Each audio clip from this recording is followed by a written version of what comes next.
শ্রী শ্রী ঠাকুর এবার তার মন খারাপ, কথা বলছেন না প্রায় দুদিন। শ্রী শ্রী বর্দা খুবই চিন্তিত, ঠাকুর কথা বলছেন, কোনো কারণে তার মনটা খারাপ হয়েছে।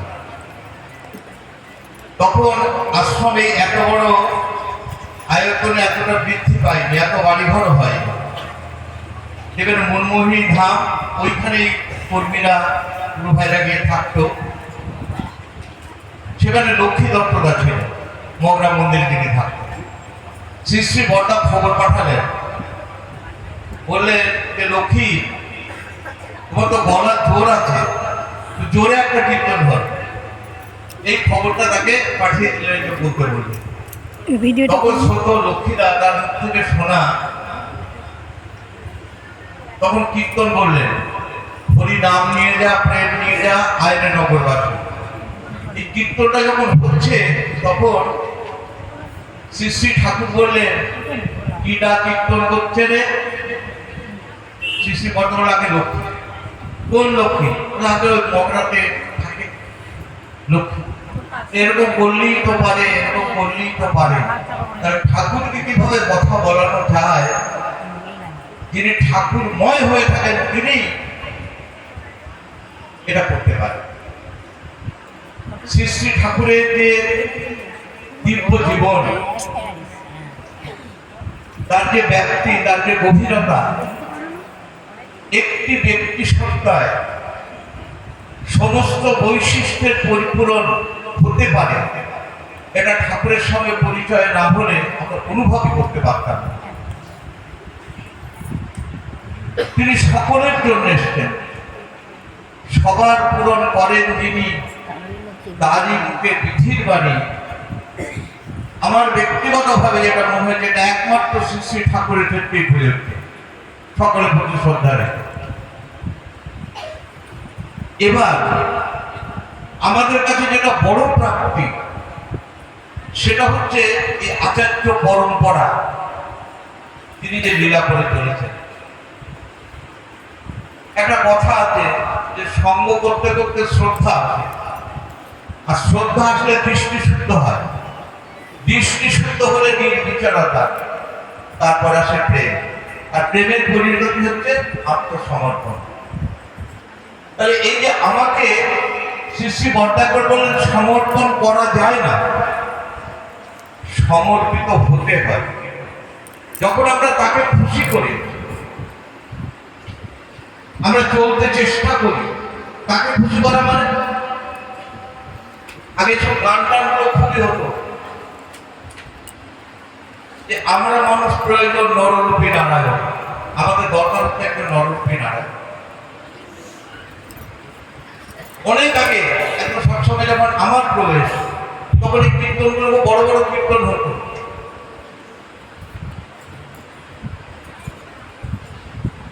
বুক বেঁধে সব আইলে ছুটে করিস না ভাবনা, এর মধ্যে একটা জায়গায় আছে যে আমরা মানুষ প্রয়োজন নররূপী নারায়ণ, সুখে দুঃখে করিবে কথা, জীবন জমার কর্ণধার। তাকে আমরা যেটা বলছিলাম যে যদি সমর্পণ করতে হয়, একটা থিওরির কাছে একটা কাব্য গ্রন্থ বিভিন্ন আমার জ্ঞান অর্জন হতে পারে, চিন্তা করার শক্তি বৃদ্ধি হতে পারে, কিন্তু একটা থিওরির কাছে কখনো নিজেকে সমর্পণ করা যায়। নিজেকে সমর্পণ করতে গেলে একটা ব্যক্তিত্ব লাগে, যার কাছে গিয়ে আমি সমর্পিত হতে পারি। আমার ব্যক্তিগত ছোট্ট উপলব্ধি থেকে বলতে পারি যে আচার্য পরম্পরা তাদের উপস্থিতিতে কিভাবে এনভায়রনমেন্টটা চেঞ্জ করে যায়।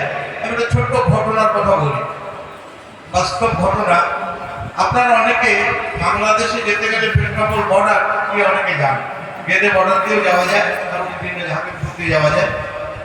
এটা হচ্ছে ইন্টারন্যাশনাল পাসপোর্ট, এখানে সব গাড়ি ঘুরে বেশি যাতায়াত করে। ওইখানে আপনার যদি একটা মন্দির, একটা গেস্ট হাউস করার কথা বলেছিলেন, অনেক বড়। সেই গেস্ট হাউসটা 7 বছর ধরে মাটির নিচে কাজটা হয় না।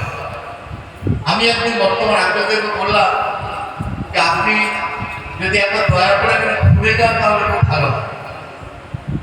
তিনি দয়া করেছিলেন, আমার বলাতে নয়, তিনি বসিরহাট থেকে শুরু করে অনেকটা জায়গায় সঙ্গে ছিলাম।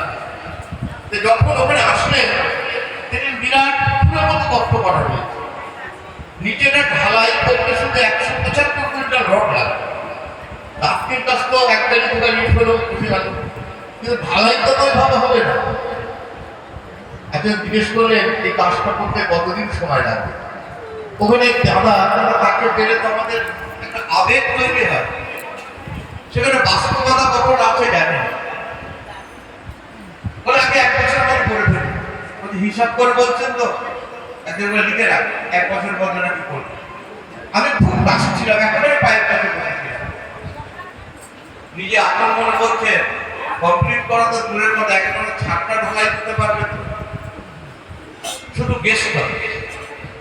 পরবর্তীতে তিনি যেখানে বললেন বলে এখানে সে বললেন কিটনিয়া বালিনিয়া, তিনি শিব মন্দিরে ভিত্তি স্থাপন করে দিয়ে গেলেন।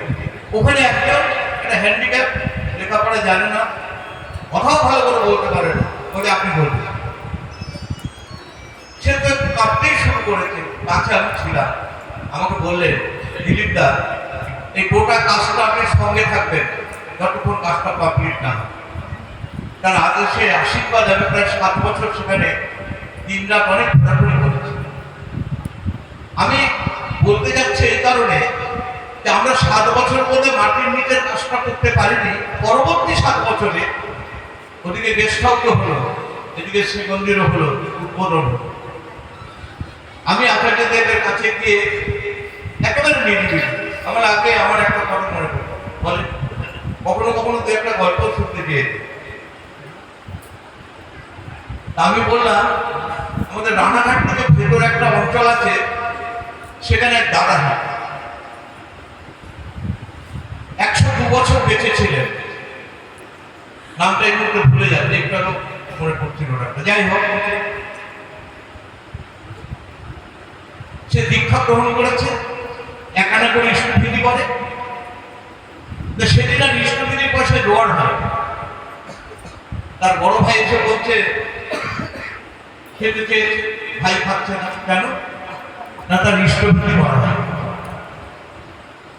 তবে ইষ্টবিধি কি বলে, দীক্ষা নিয়েছে সকালে একানা দিতে হয়, তার মায়ের বলে সকালবেলা উঠে ঠাকুরকে পয়সা দিতে হয়। কোন দীক্ষা নিয়েছে ভাই, খুব মেরে পয়সা দিয়ে বেতন পাবে, মন খারাপ, পাবনা চলে গেছে। ঠাকুরকে কি বলছেন, ঠাকুর আপনি ইষ্টবিধিটা ফেরত নিয়ে নেন, দীক্ষাও ফেরত নিয়ে নেন। কেন? ওই ইষ্টবিধি করে জামাটা খুলে দেখাচ্ছে যে পিঠে এরকম ভাব হয়েছে, বেরোতে পারছে। তারপরে ঠাকুর বড় করে একটা জিপ বের করবে, তুমি ইষ্টবিধি করবে তো এরকম ভাবে বেরোচ্ছে, তুই এক কাজ কর, তুই সস্তরিটা নিয়ে যেটা আমার মা বাবা তাকে সস্তরি নিতে গিয়ে বললেন তোমাদের মাসিকে পয়সা আছে, তখন আপনার একটু প্রণামী লাগতো না, ঠাকুর স্বয়ং ঠাকুর প্রণামী আর মৃত্যুর দক্ষিণ 1 টাকা ঠাকুর প্রণামী আর 4 আনা মৃত্যুর প্রণামী। হ্যাঁ তা তাকে সস্তরি দেওয়ার পর বলতেন এবার থেকে তুমি 2 আনা করে অন্তত 12 পয়সা সস্তরি বল। তাতে যদি তুমি যেমন বললাম, আসলে এই গল্পটা বললাম বাস্তব ঘটনা। দিগেন বিশ্বাস তার নাম, মনে পড়ে গেল না, হাসছেন গল্পটা বললেন কেন বলেন, আরো কয়েকজন সেখানে আগে ওই একটা কাজই সবাই মিলে করে ওঠা যাচ্ছিল না, আর আপনার উপস্থিতিতে একাধারে গেস্ট হাউস হলো, একাধারে শ্রী মন্দিরও হয়ে গেল। তাই তার উপস্থিতির এনভায়রনমেন্টটা কিভাবে চেঞ্জ করে যায়। আপনার একটা বাণী আছে, জীবন্ত আদর্শে সম্যকভাবে নিতে হবে, সার্থক হয়ে উঠুক সমাধান। আমার জীবন আছে, এই জীবনের প্রেরণা পাওয়ার জন্য একদম লিভিং গাইড দরকার। তাই এই লিভিং গাইডের যতখানি আমরা আনন্দ হতে পারবো, কেন্দ্রায়িত হতে পারবো। আমি দেখেছি আমার এই ক্ষুদ্র বুদ্ধিতে সৃষ্টি বর্তা থেকে এই পর্যন্ত তারা এমন কোনো কথা কখনো বলেন না যে ঠাকুরের ইচ্ছার বহির্ভূত, বরঞ্চ তার সঙ্গ না করলে আমরা আমাদের ওই জ্ঞানী যোগী এই অবস্থা হয়তো পড়ে যেতাম। তাই আমাদের কাছে পরম আশীর্বাদ এই আচার্য পরম্পরা লিভিং গাইড। আমরা যত বেশি বেশি করে তার সান্নিধ্যে যেতে পারবো ততই জীবনের পক্ষে কল্যাণ। আমি মুখের মধ্যে বলেই ফেলছিলাম, আপনারা এত মানুষ এসছে, বন্ধুরা বলতেন একটুখানি বলবেন, আমাকে বলতে না দিলেই ভালো হতো, এত মানুষ ভাষা গেল না। বন্ধুরা বললে আমিও উপকৃত হতাম, আপনারাও উপকৃত হতেন। তাকে অনুরোধ করবো, অভিজ্ঞতা যেদিনকে ঘোষণা করেন সেদিন আমি কনফারেন্সে ছিলাম, বিশেষ প্রয়োজন হলে সৎসঙ্গ 1.5 ঘন্টা থেকে বাড়ানোটা অপরাধ হবে না, কিন্তু এইটাকে ধরে নিয়ে আমরা যদি একটা ছোটখাটো সৎসঙ্গ 1.5 ঘন্টা পার করে চলে যাই সেটা কিন্তু ঠিক হবে। সবার মঙ্গল কামনা করছি। নিত্যদাস শ্বশুর মশাই আমার উচ্চ স্নেহ করতেন অবিনাশ, প্রায় 45 বছর ধরে যখনই দেখা হয়েছে তার মিষ্টি হাসি। আজকে তাদের পরিবারের প্রত্যেকে আমি ইষ্ট প্রাণ হয়ে উঠেছেন, এটা দেখে খুব ভালো লাগে। জয় জয়।